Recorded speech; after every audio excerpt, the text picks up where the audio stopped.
Welcome to Oregon Voters Digest, the program that brings forward the social and political issues that are important to people living here in the Pacific Northwest. And now, your host, Bruce Broussard. Welcome again to this segment of the Oregon Voters Digest. I'm Bruce Broussard, your host. Welcome again. Hey, look here, I hope everybody's taking it easy out there right now. We're going through all kinds of issues and whatever, and that's one of the reasons why I'm doing the things that I'm doing here at the Oregon Voters Digest, like speaking out for veterans and their issues and whatever, and actually servicing them to a certain degree. I'm the service officer for my VFW post, and also I've got the nonprofit called No Vets Left Behind Oregon. Again, that's another entity, and the whole idea and the whole purpose is to communicate what the issues are with the VA as it relates to the veterans. There's still many veterans that are out there on the street that are homeless. In some cases, some are in home and still homeless in many ways. But there are issues, and that's really my point. My point is getting out and getting the word out, doing something like this with this talk show aspect of it, and responding accordingly with reference to the service, other service reps through the VFW, and just to personally just going out. And sometimes even running for office just to get the point across to the masses about the need, if you will, and focus on these heroes that have given up their lives in many ways and are still giving up their lives to other issues like post-traumatic stress and things interested in that nature, and keeping their families together and much or whatever. So I just wanted to make sure that I started the show out sort of sharing you that piece, to let you know why I'm sitting in this chair and what my responsibilities are. Okay? Good.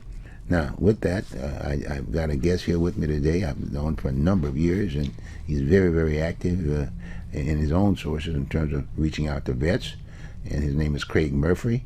And Craig and I are going to talk a little bit about the organization that he's now responsible for and reaching out to vets, but also about his time that he's been, the times I've known him, when I've met him, and he was very, very active and still is active in a lot of other things.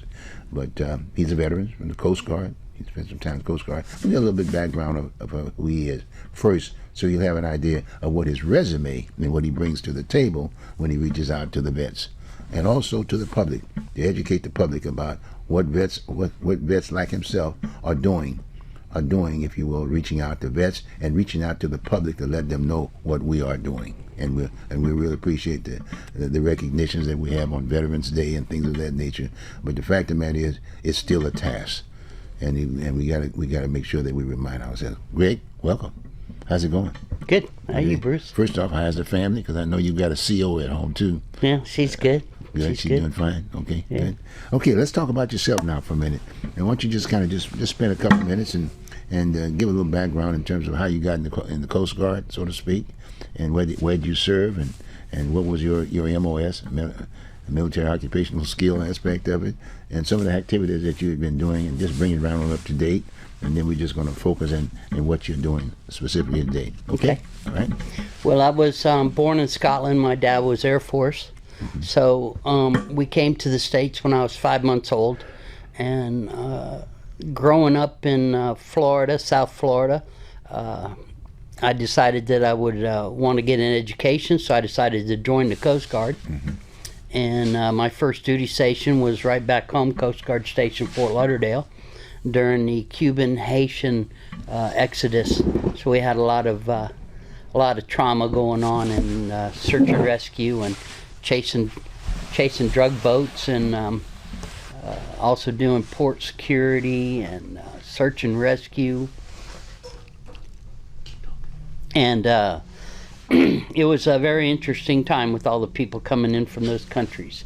And from there, I went on to electronic school. Didn't like that very much, so I decided to become a yeoman, and that was my MOS in the service, was a yeoman, which is admin, doing admin stuff. Mm-hmm, mm-hmm. Where'd you go to electronic school? In Governor's Island, New York. Really? I went to Memphis. I was the same boat in electronics. Yeah. As a TD 6400, yeah. Yeah, I didn't want to do it. I didn't want to be in New York. Is that right? I DI'd out of school. Oh, did you? Yeah. Wow. I hated New York. Really? Yeah. Wow. At the time, I was a laid-back Florida boy, and going to New York City was like switching into high gear. Wow. It was a little more than I can handle. Well, some of the things that I knew about you, you know, that you did a little rugby there for a minute. Yep. In fact, I still remember that T-shirt you gave me at that time. Yep. You did the rugby deal. How did that happen? I understand it was from the Marine Corps was involved in Yeah, that? a friend of mine was the captain of the Marine Corps rugby team. They had trouble getting a full team together often, so he suggested that I come and play, and I was the only Coast Guard player on the Marine Corps rugby team. Really? How long did you play with them? 3 years. 3 years. 1984 to 1987, Marine Security Force Detachment. Wow. Yeah. Was that local? It was in London. In London? Yeah, I was stationed in London with the, we were, the Activities Europe, we were headquarters for Loran stations scattered throughout Europe. Oh, wow. Wow. And based out of London. Wow, wow. Yeah. And just briefly, basically, what is the Coast Guard? Basically, what are their responsibilities? No, we in our armed do forces? port security, search and rescue, law enforcement, aids to navigation, polar exploration, a variety of different things. It's a whole host of different things that people don't even know we do. Yeah. But like I say, a lot of times people just take it for granted when they see things on the tube, for instance, like the astronauts, you know, that kind of a situation. And the other, I think there was the other deal about trying to retrieve, if you will, a sub, if you know, if something is down below, you get that whole activity in terms. Basically, the Coast Guard's responsible, if you will, and the lead person that basically. That's their duty and that's their charge, right? Yeah. Okay. Exactly. Good. Well, that's good. I want to make sure that we shared that piece. And what from that point on, where did you serve in some of the areas? What other areas? Well, I started out. My very first duty station was Coast Guard Station Fort Lauderdale, my home, because I was number 3 out of 3 companies. I got to choose my duty station. Oh, okay. My very first duty station. So that's why I went right back home to Fort Lauderdale. After that, I went to Governor's Island, New York, back down to Miami. From Miami to training center, Petaluma, California, where I went to Yeoman School, Yeoman A School, and then from there I went to Washington, D.C. In Washington, D.C., they wanted me to work in congressional affairs, and I didn't want to do that. So I ended up working in enlisted assignments. And when you work in enlisted assignments, that's the detailers that tell all the enlisted men where they're going to go next. Okay. So that's how I got to go to London. Oh, that's how you got that. Yeah, I did a really good job in London. I got a commandant's commendation letter. I got numerous letters of appreciation for my service and various awards. And so when it came time to pick my next duty station, I had the choice of either going to London or to go to Tokyo. Okay. And I would have, and Tokyo is the Far East section. And I thought, well, since I'm from Scotland, I want to go to London, right, exactly. because of my grandfather. I wanted to be closer to my grandfather. Oh, wow, wow. So that was a good time. Quite a career. How long you spent in? Almost 9 years. 9 years. Yeah.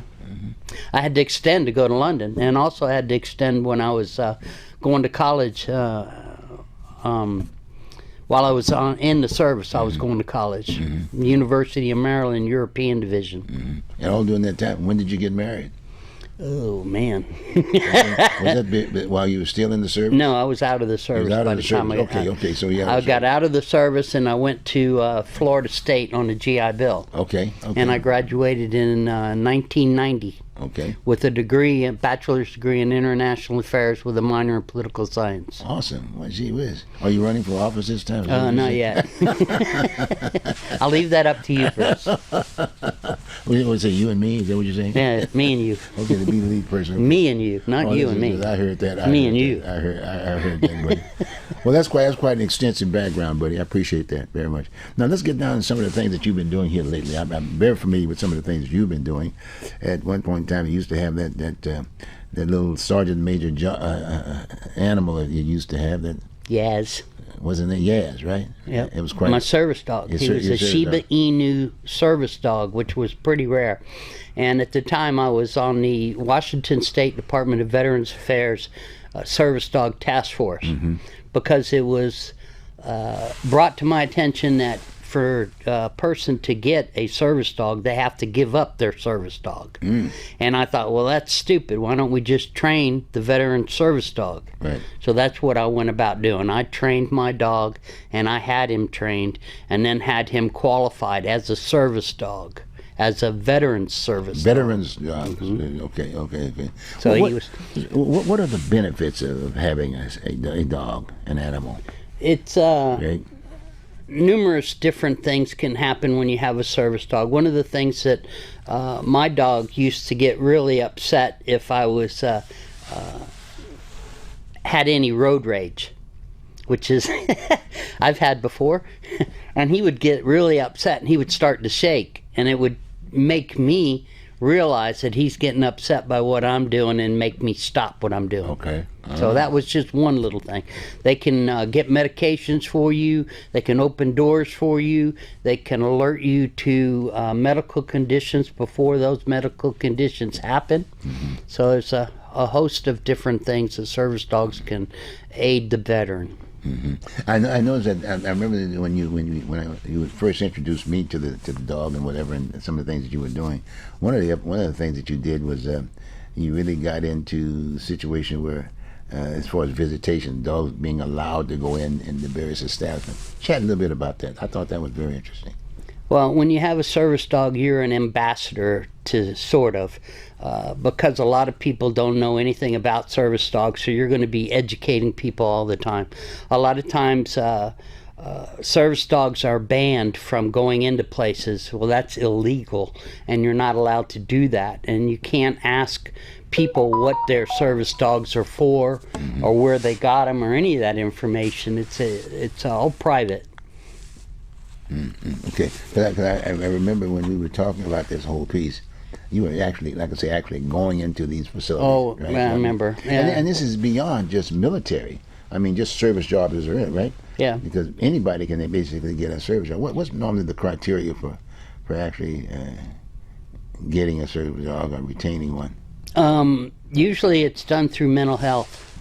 And you ask your mental health provider if you can have a service dog. That's the beginning. And once they establish that you're able to have a service dog, then you need to contact different organizations that provide service dogs and pretty much get in line. And that's both military, either having been in the military or out, or just a regular civilian.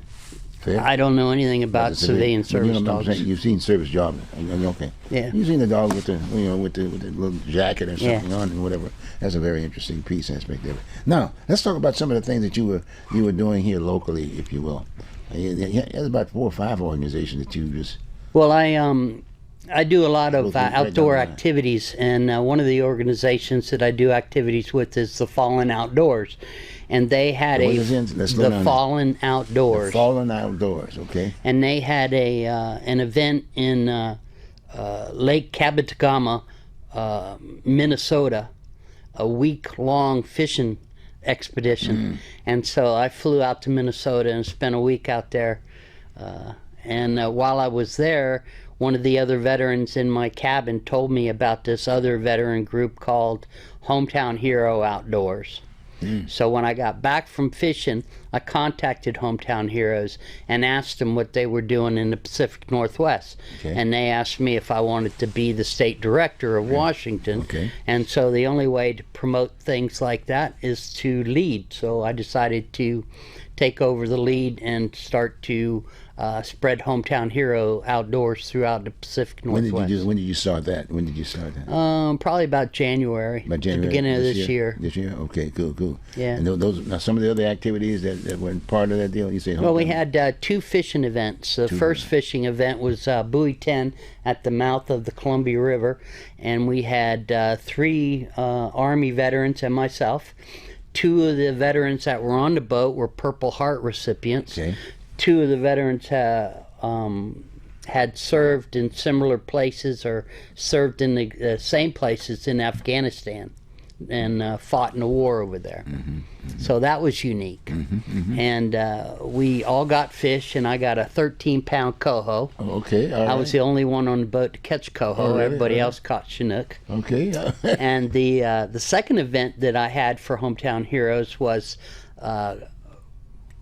drift boat salmon fishing on the Cowlitz River. And we once again had 2 Army veterans and myself, and we fished the Cowlitz River from 2 different drift boats, and we had volunteer captains. My captain was an active duty soldier from Fort Lewis McChord. What do they call it? JBLM now. And they came and they took out the 3 members of Hometown Hero Outdoors, and we fished all day Saturday, and it rained from the time we got on the boat to the time we got off the boat. It was one horrible wet day, but we all had fun. And yeah. How do they access this program? The majority of these groups are Military, all through right? Facebook. Military, right? Okay. Well, the military groups are through Facebook. Through Facebook. Correct. Okay. That phone number or something? How do Well, they get on the boat? That's what I'm talking about. Catch a fish. We have a trips page, Hometown Hero Outdoors trips page, and you go to that on Facebook, and that's where the trips will be listed, and you sign up, and then you'll be contacted if you win. So that's kind of neat. That's kind of neat. And so basically, you are identified for Pacific Northwest. Correct. And I'm trying. This is a new group, so we're trying to get members and more volunteers so we can further extend it out, because this isn't just for veterans. This is for active duty. This is for law enforcement officers. This is for firefighters. This is for nurses. This is for EMTs. All of these people are under our umbrella with Hometown Heroes. Hometown Heroes. That's the key. Correct. Across the board. Across the board. Wow. And you're the chairperson. State director. State director. For Washington. For the state of Washington. Okay. And I notice you're kind of like a snide way trying to recruit me there for something. For something. You can pedal the boats. Well, no problem. We'll definitely advertise it on this particular program. That's for sure. Let them know. Yeah, I'm sure you're gonna next time around. Maybe you can have some of the photos of the folks catching the fish in the boat. Sure, we can do that. Because you sent that to me on a number of occasions. Yeah. Which I was looking to get my portion. So next we're looking at trying to do a bear hunt in Alaska. A bear hunt. Yeah. A bear hunt? Uh-huh. Grizzly bear hunting? No, a black bear. Oh, not grizzly. Christ, bear hunting. Oh, that'll be. I already have a guy that's gonna be our guide. Really? Yeah. And I found out he's got a lot of money. So he doesn't know, but he's going to be a bigger part of our bear trip than he thought. We'll catch a lot of bears. Is that what you're saying? Now wait a minute. Let's talk a little bit about that piece now. What about all that safety and all that other good stuff? Like I said, you're gonna have a guide, right? You're gonna have a guide. We're gonna have guns too. I have a 44 Magnum Super Red Hawk. Okay, all right. That I'll be carrying right here. Okay. And I'll have a 30-06 rifle. Okay. Not worried about it there. That'll be a very interesting. So normally, how long does that hunt? How much time does it take? Well, this is the first time doing a trip like this, so I have no idea. We're making it up as we go. I see. And then you guys will pick up the whole tab for the person, as far as I'm hoping that guy that's going to be our guide is going to pick up the tab. Pick up the tab, and it'll be for what? About 2, 3, 4 people, or what? Maybe 6. About 6 people. About 6 people. Oh, okay, cool. Yeah. What, about a week? About a week long? Probably a week. About a week of the deal. Okay, Yeah. That ought to be very interesting. And we hunt out of Cordova, Alaska. Ah, okay, that ought to be very interesting. Yeah. Okay, fine. So there's a possibility, and like I said, you're gonna have the same old the draw type routine, right? That kind of. Yeah, exactly. Yeah. So consequently, a lot of folks are just once they know what to do, that process, and hopefully we'll get that information here on the Voters Digest aspect of it. You'll sign up, send it in, Yep.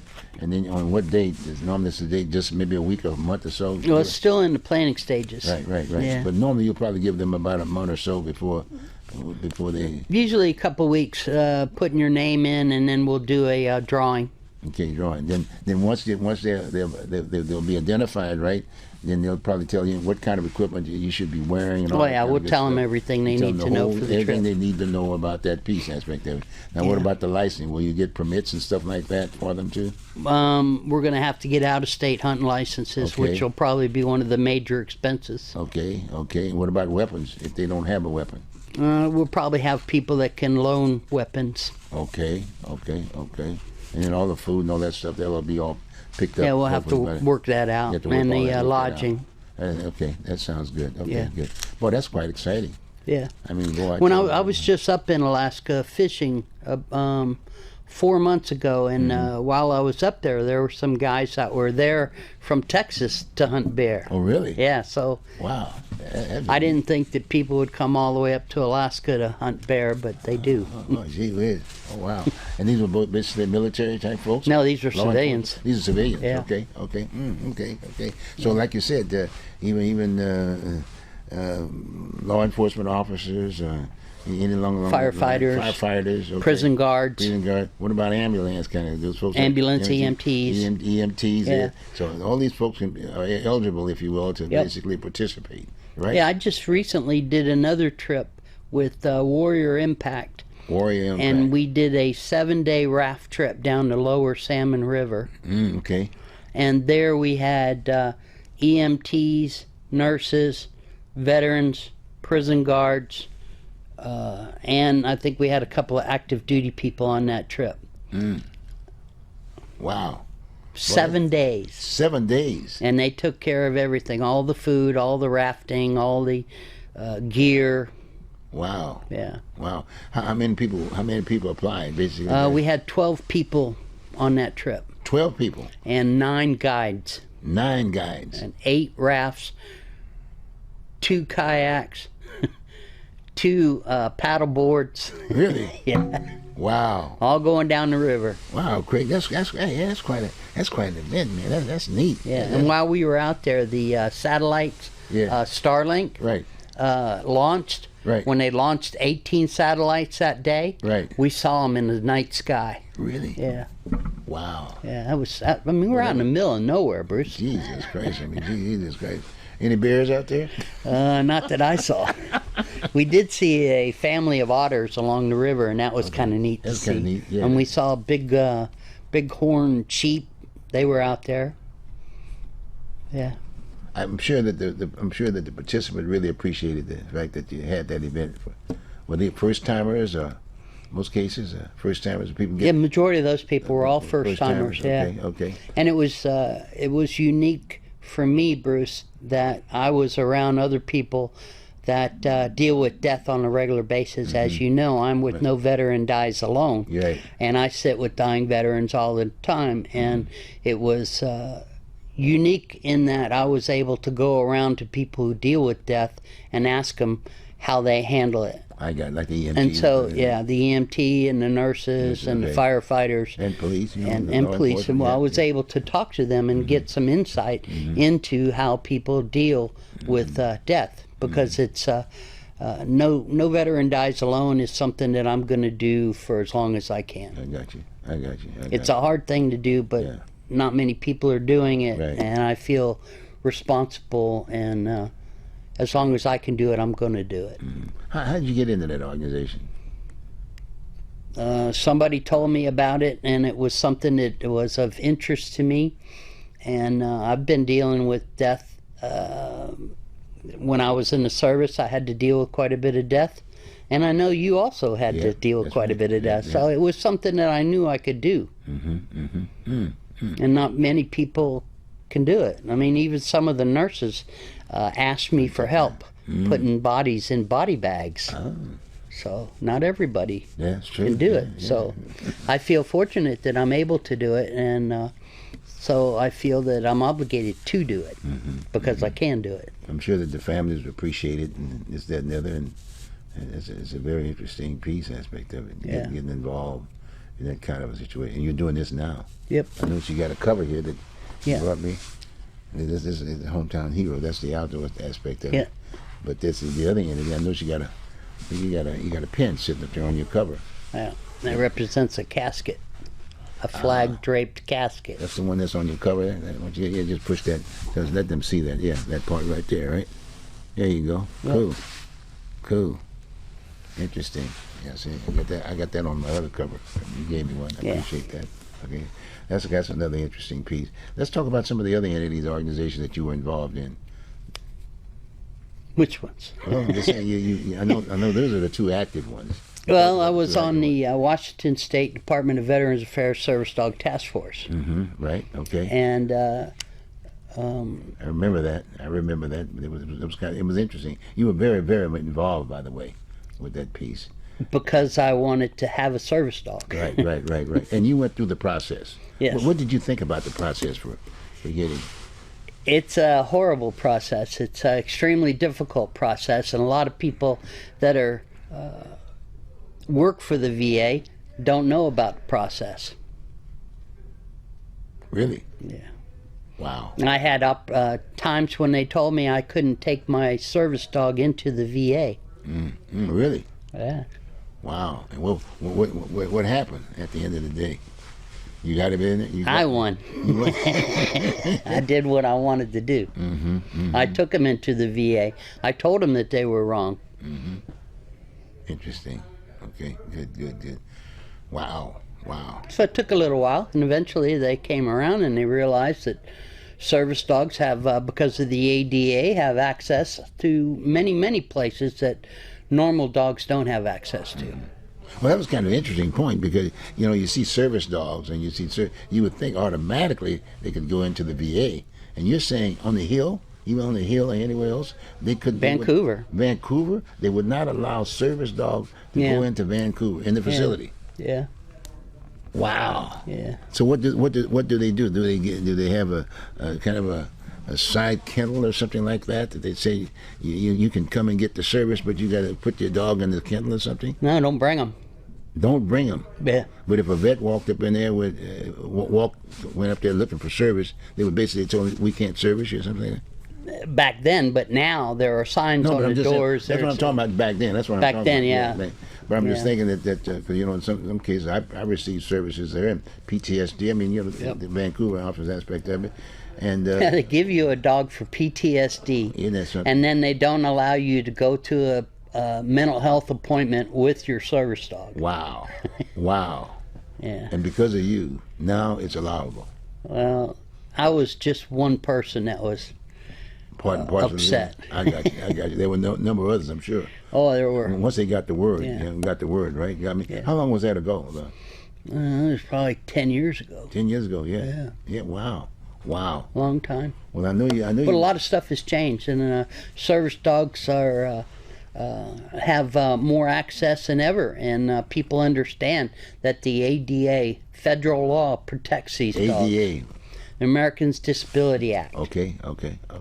So that's all part and parcel of the process, right? Correct. They have access. That's federal authorization. I can still remember when you were fighting some of these restaurateurs, and then you'd go right up there and say, "Okay, fine, I want to get my dog in." And I thought that was quite a service that you did during that particular time. I remember. Yeah, it was a bar in Battleground that wouldn't let me go in with my service dog. Right. And there's an organization in Battleground, Battle Buddies, that provides veterans with service dogs in that town. And still, the ignorance of people not understanding the access that service dogs have. Wow. And then there was another big event that I was very interested in having you chat a little bit about, and that's the whole issue of benefits to vets. Because a lot of times that's something that is a major issue, because a lot of vets don't realize they do have benefits, if you will, and there's a lot of promotion about the benefits, but not about reaching out to vets to make sure that they're motivated to come in and receive those. No, you don't get any information. No, that is a major issue. And in fact, even to the point that's kind of like how we got together, because I was kind of like, I knew you were coming down to a restaurant there that my wife owned, and we met, and naturally I was still doing Oregon Voters Digest, and so we started talking about. I started talking about an interview with you, and talking about what the problems about getting your benefits and whatever. And we chatted, and then you basically introduced me, if you will, to a veteran service officer in Vancouver. He and his wife that was there, and I was going through the process. I was going through the process of setting up an appointment to interview them on Oregon Voters Digest, right? And in that interview, it got down to the point there were certain restrictions that they could not come on the show, And then out of that, chatting with this individual, he knew that I was a former Marine. And he basically said, well, Bruce, look here, why don't you consider, in all due respect, we got restrictions on our front end, but I tell you what, you can definitely interview the various departments if you basically were receiving services. And that's when he basically said, well, what about your benefits? You've been the NOM and you've got some issues, and et cetera, et cetera, et cetera. And he basically checked my background. And as a result of that, because of you, as a result of that, I went through the process. And got identified, if you will, for some of those benefits and whatever. And then I was given the opportunity to actually see what benefits they were getting and actually participate. You know, and I think alcohol was an issue that's always heavy with vets, if you will. Yeah, we have to fight for our benefits. You got to fight for the benefits aspect of it. So that we earned. That's right. By our service. Exactly. Which we've completed. Exactly. Exactly. And then bringing up that point, you know, my jacket is there. It's going to be there forever, if you will. The jacket is already there, identifying those areas of concern, right? Yep. But they do not send you a letter. You have to go and basically, and then a lot of times when you're going in there and basically talking to some of their representatives, and the VFW has a contract. Yeah. They have the contract. They have the federal contract for all benefits, if you will, when you go to the service. And then, but even then, you know, sometimes you have issues because a lot of times, the majority of those guys are from men and women are from VFW, and a lot of them sometimes don't have the background, if you will. It's a fact. It's a fact. And that's one of the reasons why I was trying to pursue making sure that I spend time talking about benefits on the show to kind of get veterans. Well, I've been fighting since 1988, and I went from 10% to 40% to 70% to 90%. Right. And that's all from fighting and trying to get my benefits. Wow. Can you say one piece that still sits in your mind about trying to get your benefit and they told you no? And you, what area? What's one? PTSD maybe? No. Which one? I got 70% on PTSD. Okay, all right, okay. Yeah. That's where most of my trauma is, mental. Yeah, right. But the other thing we learned about that again through you and vice versa with me, because PT was mine too. Mine was not as, but my point, I was still involved in that process because of things happened to me. You know, I'm just keeping right now. Well, you told me some stories about stuff that happened to you, and I said, Bruce, you have PTSD, and you said bullshit. And I said, well, go to veteran service officer and see if we can get you some help, and you did, and you got some help. Yep, you did. And you went, had mental health appointments, and you. I did my thing. I did it right. You did it all. And it's not over with. You know, it's never over. No, it's never over with. It's never over. But the fact of the matter is, I just want to let the viewing audience know that had it not been for this guy right here, I would not have been able to talk about benefits to vets, because he had an issue, and I was there. I was there when he was actually applying for those benefits, and then I got very, very much interested in it. And as a result, I got in the process of that whole deal, and as of to date, I'm 100% invested, if you will, in that, and it's helped me out quite a bit, and I will continue to do this because, in all due respect, being active is a very, very important piece in terms of dealing with some of the PTS issues. From my standpoint, and I'm sure in your end of it, that's I'm why you're also involved. A peer support specialist. Yes. I took training from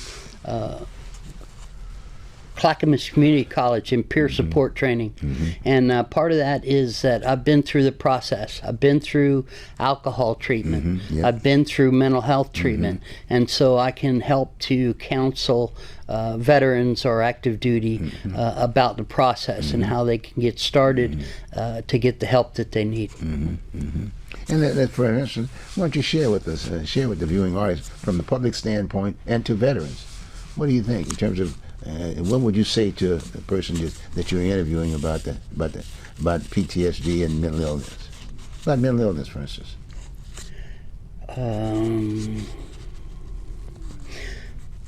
Mental illness is pervasive in society. A lot of times it goes untreated, it goes unacknowledged, and it can really send you into a tailspin. Mm-hmm. And staying on top of it is something that you have to be cognizant of and aware of 100% of the time. Mm-hmm. Mm-hmm. And it's kind of interesting, as far as veterans are concerned, that's the vetting operation that you go through. And from the public standpoint, who are suffering, that's one of the major issues that we're having right now, mental illness. A lot of the folks that are on the street, but they're not veterans. But my point is that vetting is very important to this process to get them to respond. Unfortunately, the public is, as far as I'm concerned, they're not doing the job right. Okay, no. I mean, they're not doing the job right, and that's right up front. That was one of the reasons why I ran for office early on and brought the issue of mental illness, and I to kind of duplicate that of a veteran. And so I constantly make that point. That's one of the reasons why I wear my gear, to let them people know that I'm a former veteran, if you will, and had issues along that particular line. But luckily for me, both of us for that matter, we had the VA. You got me? And then we worked, if you will, to clean it up a bit more. Got me? Yep. It still has some of the issues, but the fact of the matter is, it's the only vetting entity that I know of that's available, if you will, but it's not available for the public. But my point is that I think the public should duplicate it. They should get involved, and I think, what can they do, if you will, with the VA that's already there? And they've got all kinds of things. And we have facilities and things of that nature, housing, the whole 9 yards. You know, from a veteran standpoint, on the public side, they don't have that yet. You got me? It's just all talk, and you see these people on the streets, you know, in the homeless arena, aspect of it. And you know, we when I ran, we went around, walking around, going through those VA camps. I mean, those camps, right? Remember that homeless camps aspect of it. And you can see it's just a matter of just sitting down and talking to these individuals. Desperation. Yeah, it's a tough situation. So anyway, I just want to make sure that you guys understand out there that there still is a need, and to those veterans, you know, I would say right up front with you, just pick up and either give me a call. In fact, you can give Craig a call. And contact hometownherooutdoors.org. There you go. Hometown Hero Outdoors. .org. Right. Our Oregon Voters Digest with Bruce Broussard. And I'm going to keep doing my communication, and you can give me a call at 503-701-0457. That's the veterans. Okay? And that's a very important piece. That's basically what I'm doing here, communicating with you. That's why I've got the gear on, to let you know I'm a veteran. So in some cases now we're getting into the expungement piece, remember, for veterans as far as issues are concerned. We get, you know, from the same, because they had mental illness aspect of it. And so the whole idea is that if a veteran, in all due respect, if you've done some time or this, that, and the other, had some problems, if you will, and the key is that you can start at zero. Yep. If you got a felony or something like that, you know, boom. But if you were in the military, there's a process. You just have to go through 1, 2, 3, 4 right down the line, because otherwise it's there for you. Now on the civilian side, that's not there yet.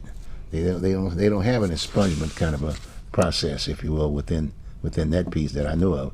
I don't know what's happening in the institutions right now, but I think that should be a piece of the institution before they get out, so to speak. You got me?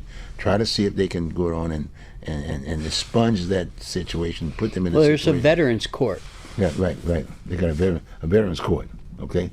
But they need to do that, because and while they're in that confined, controlled environment aspect of it, they're gonna have to complete the class.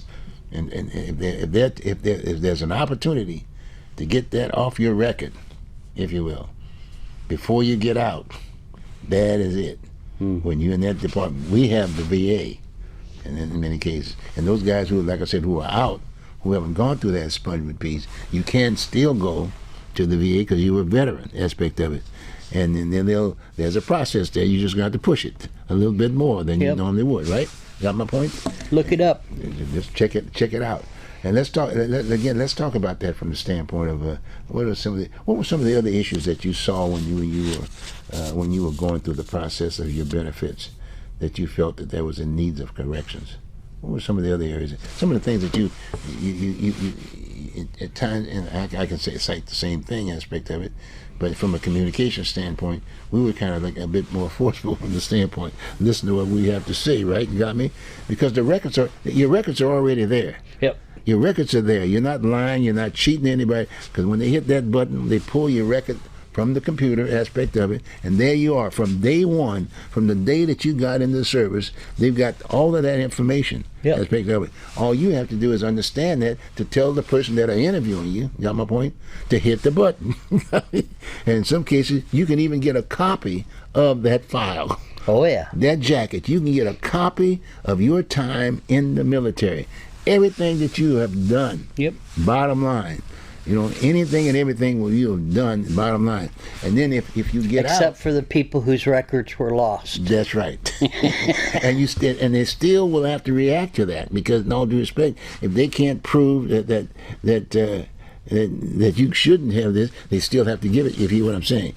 And I mean, there are ways of doing that. You can actually go through the VA and the service office, the VFW, go through that process. But now you can go through legally with, due respect, with lawyers. There are lawyers. They are certified lawyers.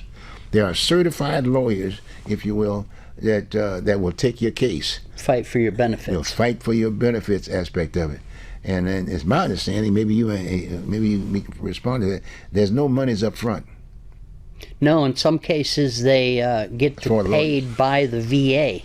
The VA? Yes. They get paid. Lawyers get paid. The lawyers get paid by the VA, not the veteran. I got you. So consequently, shouldn't be looking for lawyers that you have to put monies up front. The VA, veterans don't have that. They don't have to worry about that. They shouldn't. Got me? And in all due respect, my preference would be you stay with the VA. As if to say, you ask the VA, are there any certified lawyers that you can recommend?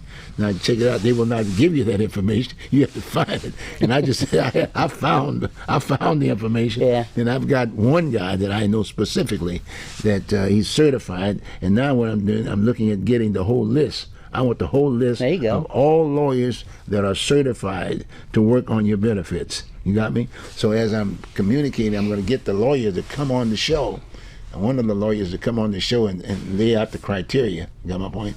In terms of the phone number and how to access them, and then give them a name. Give them names and numbers of lawyers that are certified with the VA. And trust me, that's a heck of a deal. Because I had to find out about that, because as I was dealing with trying to help veterans get their benefits, I found there's so many things you can do. You know what I'm saying? Everybody's got a lane. Yep. You got me? And I had to find out what was most effective from my standpoint to get out to basically help them get those benefits. Mine is to get the information out to those various entities that have already been doing it, like you, yeah. And then introduce you to them, and then they call you. Yep. You know what I mean? There you go. And then if you mess up, I jump on your butt, right? Like you will normally do, right? We do that, right? Okay? So it's very important that, especially those veterans out there, hey, look, hey, we got to follow up. So give me a call and check us out here on the Voters Digest, because I'm going to be really pushing that certification piece out for lawyers, and then also giving you the name of the VFW person that the VFW is in your area. Now there's an issue. We got the American Legion. Not just veterans of foreign wars. Yeah, right. But American Legion also. American Legion, yeah. For veterans that haven't been in combat. Right. It's across the board, but unfortunately, but the VFW is for veterans that have been through combat. That's right. Veterans and of foreign American war. Legion is for people that haven't been. But are service oriented. They've been service, yeah. Correct. Service related aspect. In fact, at one point in time, I was trying to lobby to try to see if we can get both of those entities put together. If you're a service person, you've served. They shouldn't separate us. Separate them by no means, because once you get out of boot camp, they assign you an MOS. Yeah. It's not. Some folks go in there just to do just that, to basically gone overseas, but they wouldn't allow them to be. You know my point?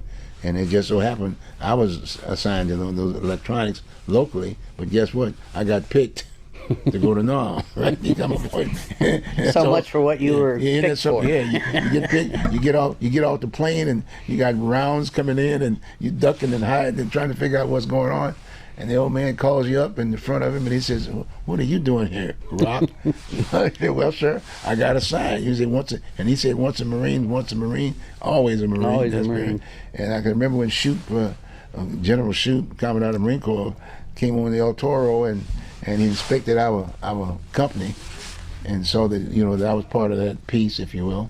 And one of those codes that always, my point is that statewide, right? And I was basically doing my thing. And he said, well, what are those Marines? They don't have no M16s or nothing with them. They just sit there. I said, no. He said, no. Yeah, that's how I got shipped out real quick. Like, he said, no. You got your M16. A week later, I was sitting up in Nam. Well, anyway, a lot of stories. And then there's another, like I said, one of these days I'm going to start talking a little bit more about the stories and some of the things that happened to me and the times that I spent in Nam. But that's anyway. But we're spending a little bit more time on the whole issue of benefits, because that's a very important one, because you got a lot of guys that are men and women that are incarcerated, sitting in the institution and come out and got records and things of that nature, have no way of basically going back to school or anything of that nature. They're restricted because they got felonies and this, that, the other. And so consequently, so it's important. I want to try to reach out to those folks and help them out. Just like even from the public side of it. I mean, I can do something. We can do something for a person that was prior military, but you can't do something for a person that wasn't military. And a lot of those folks are sitting on the street that I'd like to kind of relate to anyway, too, because they need help.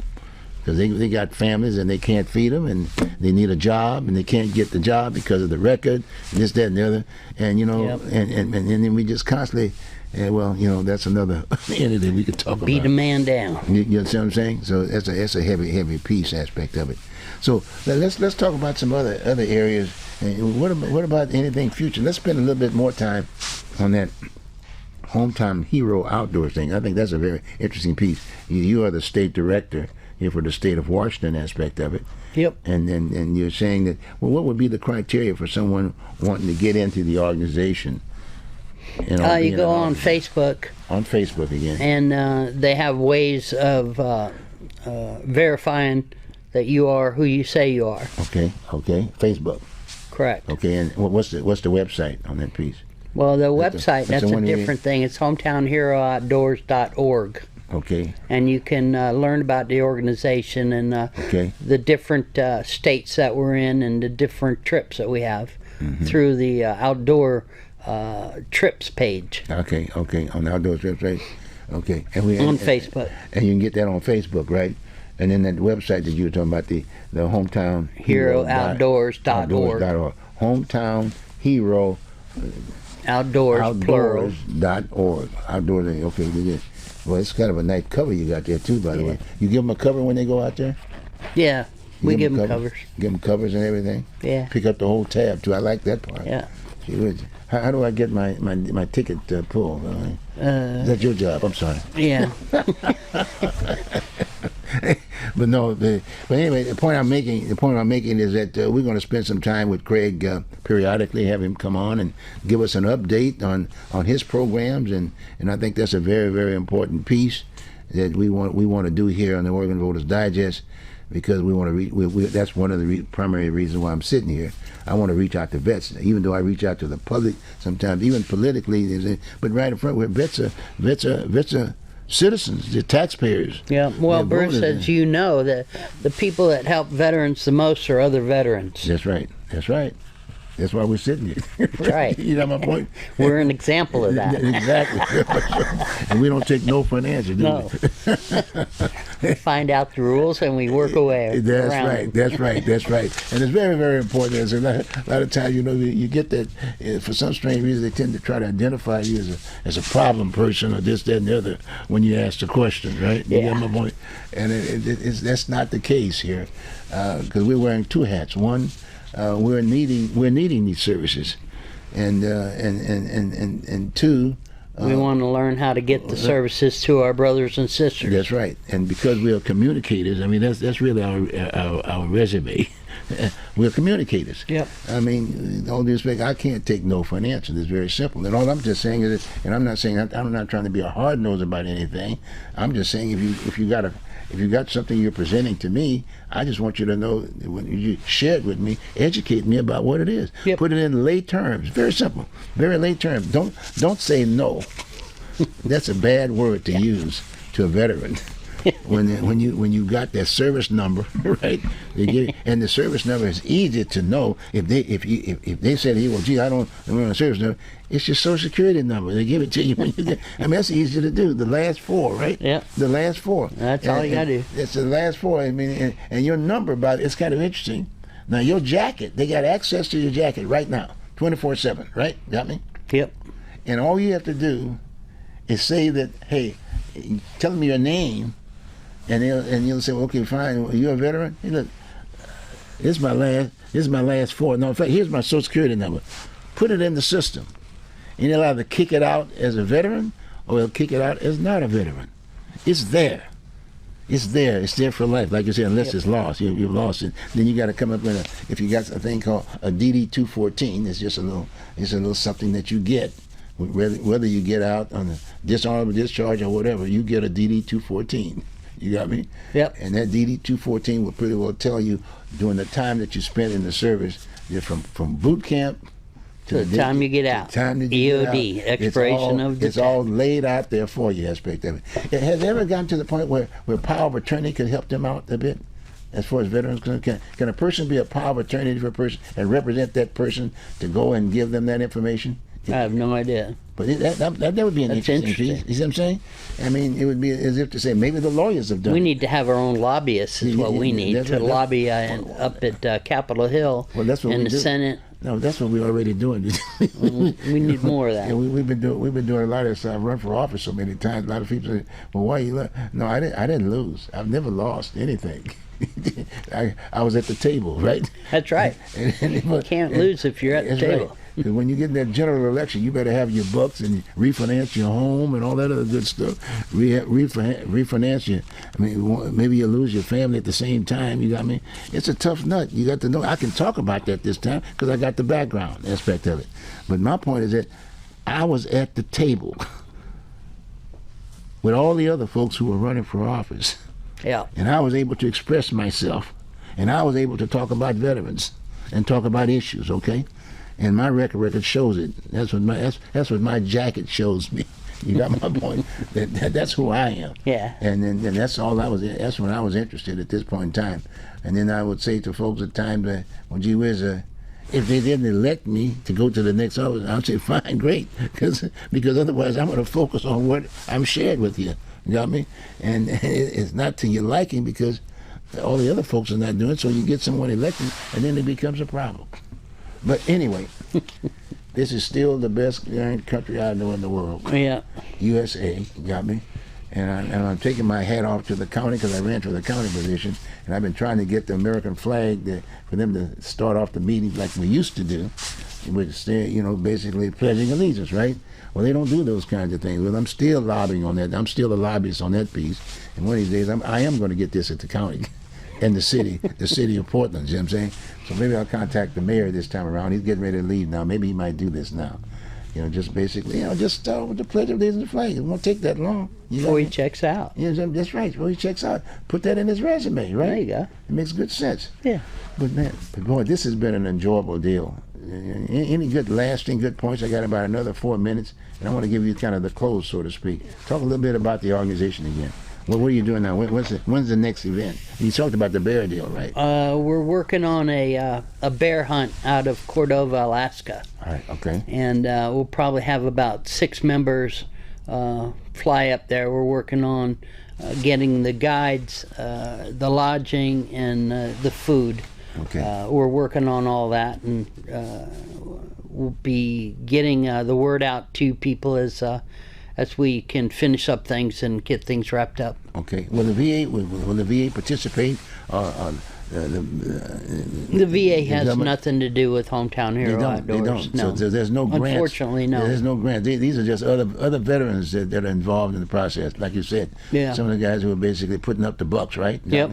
See what I'm saying? Yep. So this is not a social program, right? You got me? This is a very committed program. In fact, well, I'm sorry. Now they could take some. With all due respect, they could take some of that money they talked about dealing with mental illness and this, that, and the other, and they don't know what to do with the money aspect of it. and they could put a program like that together. You got my point? Now, they do get government money now. The various entities do get government money, like the county. The county is the largest participant for veterans. Yeah. Multnomah County in the state of Oregon. You know Yeah. that? You know what I'm saying? And so, but they get a lot of money. But in terms of the services, that's a whole different ballgame. I mean, when you call it, and I'll be just straight up, I mean, I've called them, the latest one I've called them lately, and they didn't answer my phone until for about 2 months. See, I'd go to their office. Oh, I will. I'll pound on their door. I'm getting ready to do that. And if they don't open the front door, I'll go around to the back. You know, I know that wasn't. Well, as you can see, here it is right here. He's there with me. You know, trust me, when you see him and me.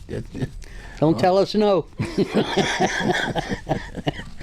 Well, but the whole idea is that it's basically trying to help the brothers and sisters. Yep. They've got the credentials. They got that DD 214. They signed on that dotted line. They signed on the dotted line. They signed on the dotted line. And it's very, very important. Up to including your own death. That's right. That is right. That is right. And so I hope that you've enjoyed the show, and you will be seeing Craig and I in the future, and he'll be giving us an update at least once a month with no problem. That'd be okay with you, Sure. Craig? Yeah. And do once a month and kind of talk a little bit about it, and periodically maybe he might even see him in my chair for a change. He can basically call some folks up and maybe call a veteran that have gone on one of your trips, if you will. I mean, like I'm doing you now. You've been on a trip, so I'm interviewing you. But have something like yourself sit in this chair, and then the idea to motivate folks. Maybe we can get a female, if you will. Get a female to come on. That's one thing that I'm starting to see is more and more females starting to participate in these veterans organizations. Good. And that's fantastic. Good. Well, you're right. And then even from a local standpoint, the county at one point in time had a Marine that was actually getting folks, getting vets to participate from Multnomah County. And I think What happened to that guy, mom, Bruce? Well, that was his mom. Remember, his mom was a commissioner. Okay. So she gave him some bucks to put that piece together, an organization aspect of it. But since she's gone, there's no organization. It's gone too. It's gone too. So, because when I approached him, I wanted them to raise that flag. But like I say, he had his own organization, and we chatted for a minute. But the bottom line is that there's no one there representing veterans, as far as I'm concerned. But the county. The county. And Multnomah County is the largest. That's right. Recipient of funds, dollars. Veterans Administration. Veterans Administration. And there's nothing with the county. And will not pick up that phone. But we're going to do it. No problem. I mean, they just need to be helped, if you will. But there are ways of doing that, right? You got. You see, maybe I have to run again or something. I have to run around because then they will pick up the phone. I'm thinking we need one of those things the police use to bash their front door in. Well, that's what I'm saying. But it's called running for office. That's the key. Well, you run for office and you make them answer the phone. But only during that time.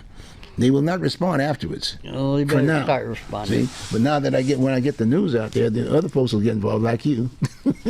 Say, where are my benefits? You got me? But my point is, the point I'm trying to make before then we close up real quick was to take some of those dollars and put them in your organization. Why not? Yeah. It doesn't help nothing. It doesn't work anything. So look, this has been great. And again, you'll be seeing Craig in the future. And I'm looking forward to spending some time with him. And again, to those vets, hey, you got your Social Security number. If you were prior veterans before, hey, all you have to do is just give me a call, and then I'll give you another number, okay? Bruce Broussard, having a good one. Take care. See you next time around.